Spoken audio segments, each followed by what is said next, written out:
Both my channels, YouTube and Instagram, deal with both screenwriting and script supervision and filmmaking in general. So I'll go on live for different reasons. But today I'm here to talk about what's the difference between a feature film idea and a TV series idea. So it's mostly for my screenwriters and my filmmakers. I run different comedy challenges and training programs, and this is a question that comes up a lot, and the answer to me is so clear and simple. So I don't think it'll be like a long session today, but I'm willing to answer absolutely any questions that you have. For those who don't know me, I have been training screenwriters since 2012. I trained through a comedy lens. I used to do stand-up, and at a certain point in my career, I realized that there was sort of a ceiling on the impact stand-ups can have until you have like a massive international audience, and also the pay, it's hard to live on stand-up wages. So it became my mission to sort of train stand-ups initially to write for film and television, because it was just an easier way to make a sustainable living. Over the years, what ended up happening is a lot of other people found me, regular people, novelists, authors did really well in my program right away. So I started to realize that it didn't only apply to stand-ups. It can anyone who basically, I will help anyone who wants to learn how to write film and television. And I don't mess around, in the sense that I rip the Band-Aid right off. If you have ever taken one of my screenwriting challenges, my goal is to get you to the premise for your film or TV series within 5 days, and not just any slapdash premise, okay? I'm talking about the premise that I hope changes the trajectory of your career. And I'm serious about that. I'm so serious about that I've had first-time writers go through that process, take it all the way through to a script that they loved, and I've had 4 people sell their TV shows as first-time writers in the past few years. And other people over the years, of course, have sold features and TV series. It's just people, I teach people at all different levels, but I am not afraid to take a first-time writer and get them to work from a personal place. Working from a personal place is the best thing you can do for yourself as a writer, especially now. All right. So, oh, hi. I do see that we have people tuning in on YouTube. Hello. Raj says, I like you, my dear. Well, thank you. For those on YouTube who are just popping in on the vertical live stream, today we're talking about what makes an idea for a screenplay, a feature film, or a TV series. All right. Because I noticed that everyone on YouTube probably doesn't know me, but everyone on Instagram are former students or friends or fellow comedians. I used to do stand-up for about 8 years. In fact, today is the 15th anniversary of my first ever night of West End Girls, which was my comedy room in Toronto, and I'm feeling like so nostalgic about it. Fishing Planet, where am I from? I am from Toronto. I've actually shot movies in 10 countries, but I am from Toronto. Oh yeah, here they come. If you guys are on YouTube, someone just asked me for a Girls Aren't Funny. Yeah, tell that to my comedians. I've got a whole bunch of people who went on to be on Jimmy Fallon or to do touring shows all over the world. Like, girls are hilarious, my friend. Seinfeld best TV series? Well, for its day, Fishing Planet for its day. There's so much more. Television has grown and expanded. So today, let's stick on topic. I know I don't mind responding to like the questions that pop up, and we're going to do, do I look like a feminist? Well, thank you. That is a compliment, I think. I will say, sorry, where do I want to start? Thank you. Sorry, I'm doing like 2 cameras, and I've got comments going this way and going this way. Okay, so whether you're, let me start at the beginning. I do this 5-day challenge, and people can register for either the feature film challenge or the TV challenge. And sometimes they don't know which one to register for. You can register for both because they take like 30 minutes a day for 5 days. But I ask you guys to go really deep, especially if you're in the TV challenge, because TV requires the writer to go a whole lot deeper than in feature film. And today, hopefully, I'll enlighten you as to why. And, you know, I don't want you to go into that process or any kind of a writing process with prejudgments of like what you're going to write, because I find it's so much more exciting when you can work organically and find things that are true to you and personal to you, and especially when you're just finding your voice as a writer. But you know, without being forced into anything. So in those challenges, I give you guys one exercise a day, and with an end goal. And I tell people to come in with an open mind, even if you already have an idea of what you think you're going to write. I ask you to either, if you're going to hang on to it, just be fluid with it, and just let it. Just let it. Sorry, people are hilarious on YouTube. It's hard to focus on what I'm going to say. I'll wait until. Sure. I love how these randos on YouTube are telling me what true comedians would do. Great. I think if there's a talk I do on YouTube called Why Great Comedy Requires Great Pain, by the way. True comedians have undergone great trauma in their lives. Spoiler alert, most humans have, right? Just comedians know how to channel it into something that is truthful and entertaining. That's sort of the difference. You can watch that talk on my YouTube channel to see. I give you a whole bunch of examples of really famous comedians and studies that have been done about it. And that's why if you ever join my 5-day challenges, especially if you do the TV, I ask you to go into your own trauma. That's what I mean about ripping the Band-Aid off. It'll get you to the good spot of your talent as a writer faster to work permanent, as long as you're not still living in that trauma. Okay, so I do believe in tools, not rules. So these are a series of tools that I give writers, and so you can join. Like sometimes people end up joining the feature film challenge, and they do their presentation on the last day, and they're totally pitching me a TV idea, and they don't realize the difference. So today we'll go for the difference. Let's start with feature film. Okay. So a feature film is basically a closed story. A character, at least one of the characters in the story, goes through a transformation that is satisfying enough to an audience to justify having sat through 90 minutes to 120 minutes of a movie. This is a general definition. There are exceptions to everything, but it's a general guideline for you as a writer. If you have a story idea you guys, by the way, all this heckling that's coming up on YouTube, thank you so much. You're adding to the algorithm. You're adding to my to YouTube recommending this video. So thank you so much. So yes, a closed story just means that the character has undergone a transformation. I'm going to go into exactly what that means on a design level when you're designing your story. But with a feature film, with a television series, basically the same characters go through 500 stories or more. You have to imagine that your series could go on forever and ever without really changing much. If they change, and I'll talk about specifically what that means, if they fully transform, then your series is over.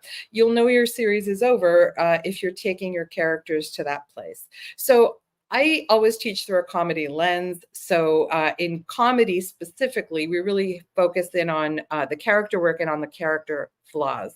So in feature film, when you think about the basic construction of a character, what they want, what they need, what their flaw is, the sort of design in feature film of the transformation is that the character's flaw, and in comedy we have huge flaws.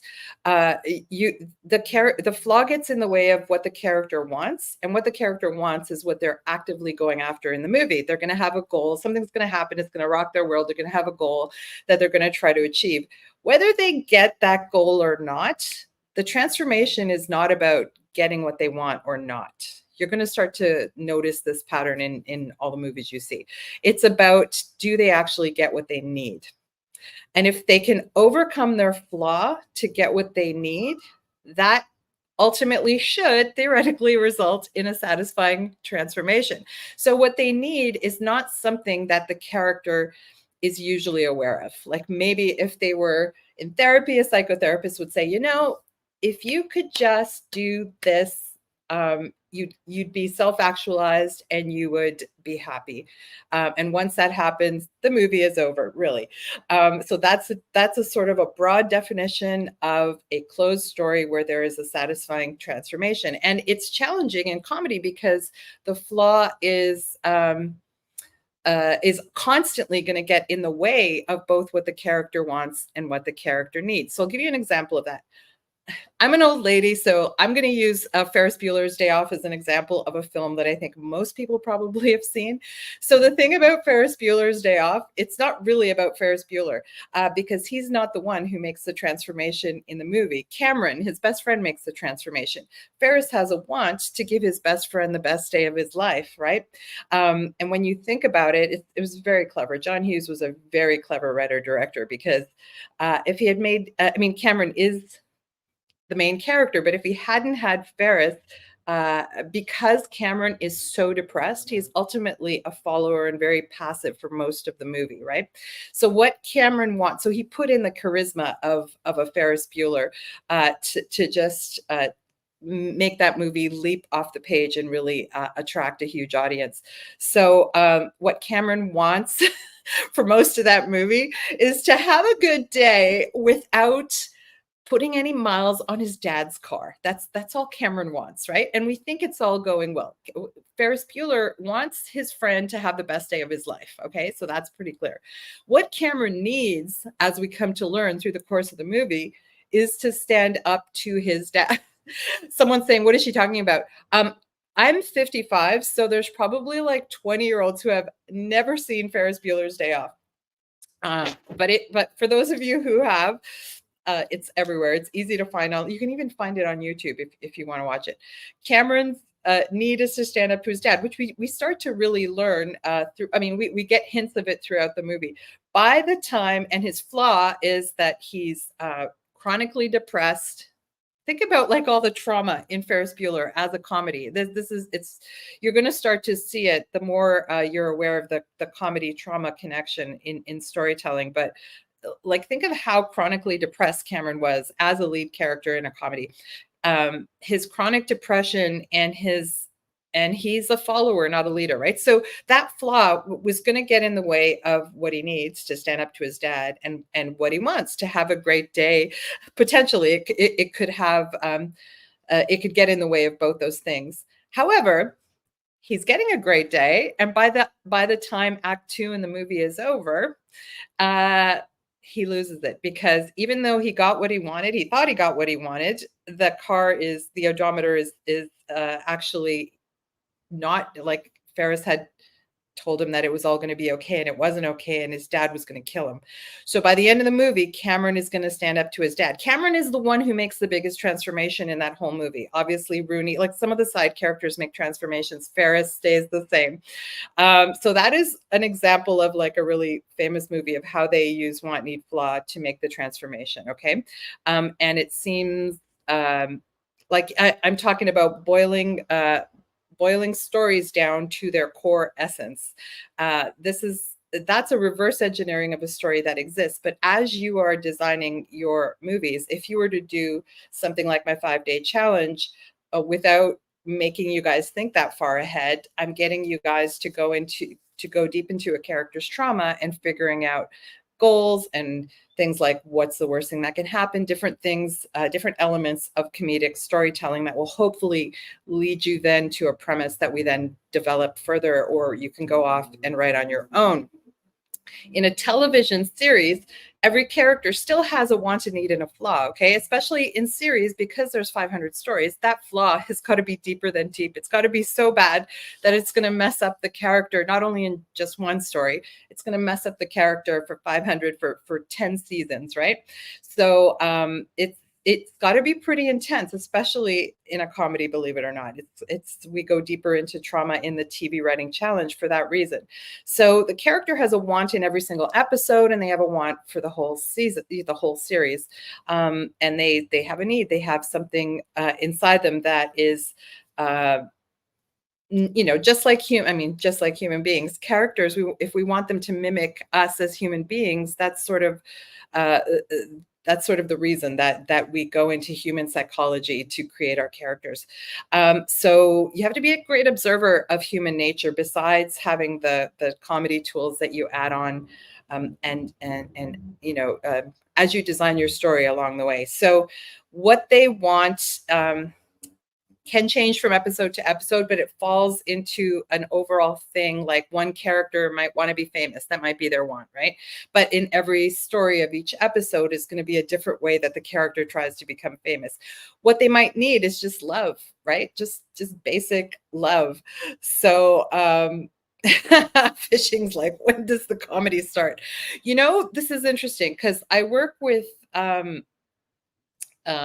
some pretty big comedy directors on set. I work with Paul Feig. I work with Greg Daniels, and they both said, and they both have the same process, where they don't start the comedy actually until later. First, they solidify the characters and the story. They make the conditions for the comedy to exist later on, present in the way that they start to design character and story. But they don't actually start to do the punch up and write the jokes until they have a solid story. All right. So, hi, Fishing from Europe. What part of Europe? I'm from Europe too, by the way. I'm just in Toronto, but I living also in Capolivari in Elba.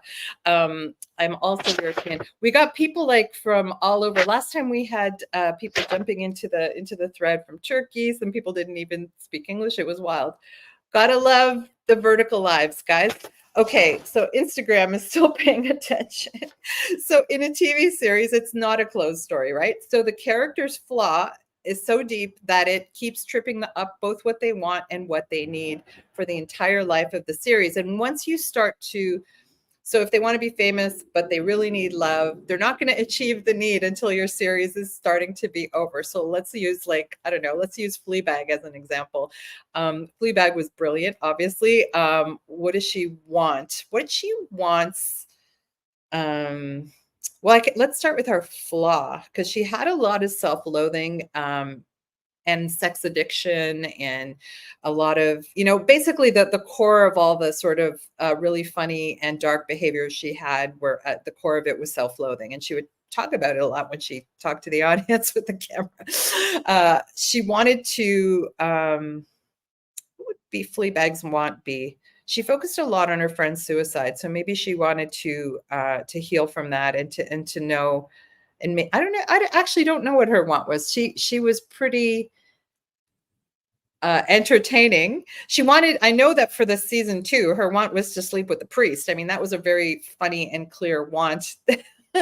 And the flaw of self-loathing got in the way of that, for sure. That's self-loathing, by the way, if you know any comedian really closely, it's a very it's a thing that is pervasive in comedy. As sadly, we find out at the end of a comedian's life, that kind of stuff. But there is a lot of overcoming some deep, dark things through comedy, right? So in her case, her want in season 2 to sleep with the priest, who is the family friend, sort of in a way to get back at her family at first, but I think she was obviously really into him. And her need was self-acceptance, I think, because the season 2, the entire series was over. She didn't get what she wanted. The priest didn't sleep with her. Her family was still kind of messed up at the end, but she ultimately went through so many things. We know from the very last shot in the whole series, where she kind of just smiles and he says, "You're going to be okay." And she's like, "Yeah." And we know she is, because you can tell in her acting and in the look on her face that she is going to be okay, that she's finally accepted herself and even likes herself. So that is an example of a character getting what they need in the very last shot. Now, there's some series, they go through the whole, all the seasons, and they're unsatisfactory endings. I'm thinking of Sopranos, great series, totally, probably one of the most unsatisfactory endings in the history of television. Um, I mean, did Tony get what he needed? He was happy with his family. That was something in that last shot before it cuts to black. Uh, I don't know. It was ultimately kind of unsatisfactory because we didn't really know what happened. It was cool though. It was kind of a cool ending. But anyway, there's no rules. There's just tools. So if you can use these as general guidelines, knowing that if you have a closed story with a transformation, that's probably a feature film. And if you have an open story, you have a character setup that's really strong, and you can think up all kinds of stories based on what you've set up with their want, need, flaw combination. And you just keep frustrating their needs, so they never actually get what they need until you're getting close to the end of your season. You think of Suits, a show that I worked on for 4 years. In the last few seasons after I left, Harvey and Donna actually got together. They were flirting with that in the seasons that I was there, but they didn't get together till close to the end. They got married right by the end. So that was a strong sort of tension they set up between the two characters. So a TV series has legs in terms of the kinds of stories you can tell, and it has consistency. The characters remain who they are for a very long time. You can change them very incrementally and minimally, but usually from season to season and not wildly. Otherwise, your show is not what people are tuning in to see every week. A feature film is a closed story with a satisfying transformation. These are general, but they'll give you good guidelines when you're trying to think of, because you start to think of something that makes you laugh. It's something you want to write. And you're like, which way could it go? You could make it a short film, you could make it a sketch, right? And so let's talk about that too. What's the difference between a feature film and making a short? Usually a short has a smaller transformation. There's still going to be a transformation, or there's going to be maybe one ultimate joke, one sort of message. So yeah. So it's probably a short. Sometimes people will pitch a story and it's not enough of a story to carry a 90-minute feature. So that's probably a short. And between a web series and a TV series, it's usually a question of budget, really. If you have a big budget and you have, you could do it as a web series, but if you have the budget, you'll probably go for the reach of a TV series. So what's the difference between a 1 hour and a half-hour television show? It's usually a question of like the depth and the tone, because listen, I wrote mostly half hours. So I write mostly half-hour television, but I just had the experience really recently of going through the whole process, thinking that we really, me and my writing partner, that we had a strong half hour, and we did everything. We did all the character work. We wrote the script. We read it out loud, and we realized, shit, we have a 1 hour. We have a 1 hour. And how we knew is it just needed more depth. It needed more time. Literally, it needed more time to tell the story. Sometimes if you have a lot of characters and a lot of storylines, that's one tell. But we had we designed it sort of with 4 main characters and an ABC storyline, which is very normal for a half-hour show. But we were talking, our show is a little bit more philosophical. It's more dramedy, so that more combination of drama and comedy. And we realized, okay, it's a 1 hour. Luckily, it didn't take that long to transform it into a 1 hour. So sometimes you can't sort of pre-plan. You just got to write it. You got to sort of answer some basic questions for yourself, and then start to write it, and then you'll know. But it's good to get feedback along the way. If you're interested in the TV or the film or TV writing challenge, and you don't know which one to enter, you could enter both, or you could just enter one. It's pay what you want. You could enter for a freaking $1 if you want to. It's seriously, it's not about it's a pay what you want edition, because we're still reeling in the film business, let's face it. And most of my clients are in the film business. They're actors, they're novelists, and regular people as well, but we're still kind of reeling. So I'd rather that you go through the process and focus on getting to that idea that you really, really want to write. and seeing if I could help you with it. That's really the goal of that challenge. I only do them twice a year, and it's happening next week. So September 16th is the first day of the next challenge. The winner gets the social media glory, as well as a free spot in one of my writing programs, either film or TV, depending on the challenge that you won. Our last winner was in Melbourne. She's already written the script. So we did the last one in February. And our last winner of the feature challenge was in Toronto. And they were both actually pretty brilliant sketch comics in the cities that they're from. But usually the winner is just, it's best idea wins, right? Just like on any great comedy set. Like Paul, great directors like Paul Feig and Greg Daniels say it all the time on set. Best idea wins. That's what it's about. Winner gets to laugh, says Alchemist. Phoenix Girl. Oh yeah, Ren. I love the challenge last time, and I actually played with using the same idea in both the movie and TV formats to see which way it might work better. Oh, that's cool. Ren, did you I can't even remember. Did you pitch? I don't think you pitched your idea, right? If you're in the challenge, you have the option of deciding whether you're going to pitch, like to actually compete for the prize, you have to pitch. And get feedback from the industry judges. Who the heck is Greg Daniels? Okay, just let me educate you. He was the showrunner of The Simpsons and the American version of The Office. He was our showrunner on a show called People of Earth. Just a guy. Paul Feig created Freaks and Geeks. And went on to do a lot of great motion pictures that I got to work with him on A Simple Favor and A Simple Favor 2, which we shot in Italy. So, Fishing Planet, that's who Greg Daniels is. There's way more credits that those people have than that. Yeah.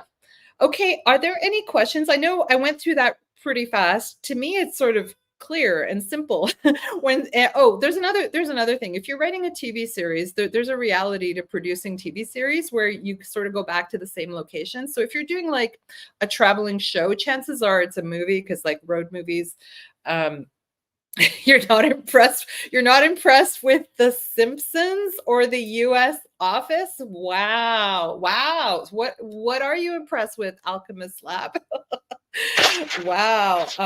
That's amazing. Yeah. So to me, that's simple. Is it clear? So Ren, what did you ultimately decide with yours? You don't have to tell me what the premise was, but I'm so nice to these spammers. No, it's, I did used to run a comedy room, but I haven't been on stage in a long time. I might start writing a TV series about you failing to make us laugh. Go for it, man. Go for it. I would love it. I would love it. I'd love to read it. Failing to make you laugh and also failing to impress you, a 4-hour epic. I've actually been talking for half an hour. Are there any questions either from Instagram or from YouTube, Spamland YouTube, about either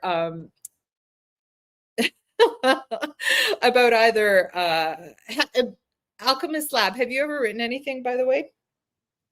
It's a really to be a great writer, it is a really vulnerable act. Even to be a great comedian, it's an even more vulnerable act, man. You got to get on stage and tell your truth, right? Think about the great comics you know. Yes, you got a question. Oh no. Okay, here it comes. Go for it. I'm waiting. Thank you so much, Close Far Away. You've written a few shows. Can you make us laugh? I don't know. Can I? I'm not here to make you laugh. I'm here to tell you about about my screenwriting coaching. Can I make you laugh? I don't know. It depends. When I was doing stand-up, I had sold out shows in Toronto, but our rooms only held 120 seats. Sometimes I was funny, sometimes I wasn't, but we had a whole bunch of comics. I would often try out new stuff, and I was developing my comedy voice. Are you a stand-up? Can you make us laugh? I'm not here to make you laugh. That's not the point of today. It is, yeah, writing is a vulnerable act. And so I understand that it's not like the easiest thing to do for a lot of people. Yeah, to be there, says Alchemist. Oh, now I made you laugh? Nice. Nice. Um, yeah, so, but if you are, interested in finally getting your ideas down on paper, that is actually what I specialize in. I've got students in well, my writing students are in 7 countries. I've got students in 28 countries, but that's my script supervisors and filmmakers. I've got students in 7 countries who have tackled their very first script, or they came to me later in their careers to sort of figure out how to, streamline their process, to write faster, to write more personally. That's what I specialize in, Fishing Planet. I'm actually not here to make you laugh. I'm here to help. Okay, well, just looking at the time, I'll stay on for 5 more minutes if anyone has questions, or if they want to know more about you feel sorry for why do you feel sorry for them? They're doing what they love. One of them just sold a freaking series to a massive production company in London. I'm Ren. Oh, hi. Yes. Oh, okay, great, great. Thanks, Ren. Okay, got it. Thank you. Thank you for that. Are my students funny? Yeah, some of them are hilarious. Some of them are some huge like I've taught huge comedians, right? I've also taught just regular people. Um, am I well off financially? Well, it depends. I live in Canada and I work in 10 countries. I'm very lucky. I'm a very lucky human being. Hi, Maria. Ciao. You need to get serious about drafting some of my ideas, so I'll keep tuning in. Yeah, sure. Ren, I mean, it's and in my program we have this thing called idea jams. So in the idea jams, if you're in either the TV or the feature film program, we get together every week in 5-week sessions multiple times a year. We're starting those again on Saturday, where we jam on character work, we jam on premises, we yes and each other. It's super fun. There's people at all different experience levels in the program. You loved hearing the pitches last time. Oh yeah, that's the best part. So for those who don't know, like let's say you go through the challenge and you don't want to present for some reason, or let's say you didn't come to something that you want to pitch, or you feel that you can pitch, just come to the final Zoom where people present. It's private. You have to be on that Zoom. Obviously, it's people's original ideas. So we're not going to post it online, but it's wild to see what people, especially when it's like a non-writer. One of our winners, Augustina, was a camera operator, and she pitched something so personal from her life that was so like it moved us all. She won the TV writing challenge a couple of years ago, or a year and a half ago. I just saw her last week. I got to meet her for the first time. Totally, she said it totally changed her life. But she really like got us, we could see the comedy in the idea, but ultimately it had real heart and it was really, really original from her life. Um, Phoenix Girl says, I do recommend it to anyone interested. Stay strong, my bro, says Fishing Planet. All right, thank you. Okay. So yeah, basically it's hard to write in a vacuum. Like it really is. Especially yeah, it's just hard to write in a vacuum, I think, especially comedy, because of comedy. You need to know, like as stand-ups. That's why I was saying I was never 100% funny as a stand-up, because you don't know until you get in front of people, do the joke, and then rework it, and then it gets funnier over time. But you're not always going to be funny. If you're always funny, like I don't know any comedian, and I've met Robin Williams doing stand-up to me personally. When he was here shooting a movie, he would come and do stand-up to the background actors and the crew. And he's not, he's trying stuff out, because that's what you do in comedy. You start with the truth.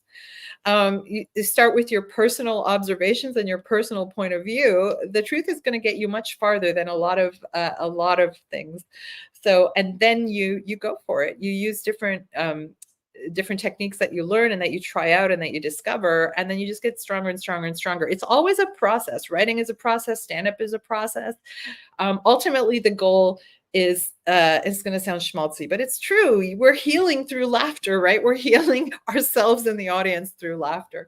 So if you're not sure if your idea is reaching people, the best thing to do is jam on it, like tell it to people you trust, have them ask you questions to clarify it, and it's just accelerated. It's an accelerated process of script development, and I'm talking about my writing courses in general, but certainly the 5-day challenge.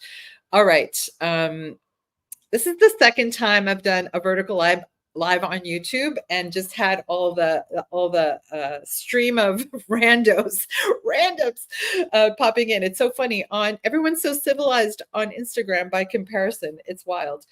Does anyone have any questions? This will be the last challenge. I only do them twice a year, so this is the second time this year. This will be the last challenge of 2024. I will be doing a joke writing challenge later this year. I'm launching my Punch It Up program before Christmas, and that is how to extract the maximum funny from your film and TV scripts. Part of what I do is a story consulting, and I'm a punch up artist. And there's not really a lot of people teaching this. It's what we do naturally in a writer's room in my programs. Is once the story and the character work is solidified, we then the goal is then to make the script as funny as possible, and we punch up. So we will do a joke writing challenge. Hi, South Carolina. I love it. I love when everybody's sort of, by the way, I'm having a meetup in Atlanta. I'm going to Atlanta in a few weeks, and I am doing an in-person meetup with my students and alumni and just anyone who wants to network with us. My students in Atlanta are script supervisors, directors, and screenwriters. There is a link in my link tree to sign up for the Atlanta meetup if you're interested. And then based on how many people are coming, I'll figure out what the venue is going to be, but it'll be affordable, and it'll be, because we all pay for our own meal, it'll be brunch. Cody, that would be so fun if you could be there. I do want to, Cody's in LA. I do want to go back to, he's one of my viewers on Instagram. I do want to go back to LA, but not yet. Not yet. I went a year ago. I'm sort of, for those who don't know, I go around to all the different countries and cities where my students are, and I meet them in person, because it's such a personal process, screenwriting, as I've mentioned about 1 million times on this podcast. But we get so so detailed, so intimate, so personal on the Zooms, it feels almost wrong to not meet them in person. So yeah, if anybody in the Atlanta area would like to join us, it's happening on September 29th. But yes, 5-day personal film and TV comedy series premise creation challenge happens on Monday, September 16th. You can join anytime until the 15th. It's pay what you think it's worth according to your budget, starting at $1. Well, it's all US, $1 US. And the winner gets a spot in either my From Shtick to Script original TV pilot, a comedy pilot writing program, or my Make 'em Laugh for 90 Minutes feature film screenwriting program, which they both cost $4.97 US, which is not high and it's not low, but it's it's a reasonably good prize. And some people just love the social media glory. One year, Rush, there's a comedian in Toronto named Rush Kazi, and one time they won the feature film challenge, and they were just so happy to win. And then she was like, "I want you to like give me." I was like, "Yeah, just come to class. You're never in class." She's like, "Oh, I want a class." Sometimes people are just happy enough to just win the thing, but no, you win the class, which comes with a year's worth of idea jams, by the way. So it's a pretty great resource for writers. Anyway, I went really fast. I know I was distracted. I hope what I said about the difference between writing a feature and TV series was clear enough. If not, reach out and I will clarify further. And then the difference between a half hour and 1 hour, and a short and a web series. And a limited series. So the transformation happens in a feature film in 90 minutes to 2 hours, 2 hours and a half. But in a limited series, it's like the transformation is going to happen over 8 to 10 episodes, 7 to 10 episodes. Some limited series are 7 hours. Thank you. Thanks, Ren. Ren says you have an amazing memory to remember all the people you came across. I highly recommend Daniela's Comedy Writing Challenge. Because This sounds schmaltzy, but I love everyone. I get so fascinated by people. That's why I'm a writer, right? That's why I'm a writer slash performer. I'm so fascinated by human beings. I love human beings. So of course, I remember sometimes I get people confused. Like sometimes you have to tell me two or three things about you before I remember your name. But yeah, no, I love people. Thank you. Thanks, Ren. I so appreciate that. Yeah, and who could forget you? Who could forget talking to you? You have so many amazing things about you. Okay, well, hopefully that helped. And sorry, I'll get clearer and clearer. Maybe what I'll do is I'll do an actual YouTube, like a pre-recorded video. So it's you can check out my screenwriting playlist for some that I've recorded. Like I've written and recorded, and hopefully they're clearer than me being on a live. And you can also request any topic you want. Thanks, everyone. Thanks for tuning in. Check out the link tree in my bio, either on Instagram or on YouTube, to join the challenge. Bye. Okay, I'm saying bye to Instagram, and I'm about to say bye to YouTube. Bye.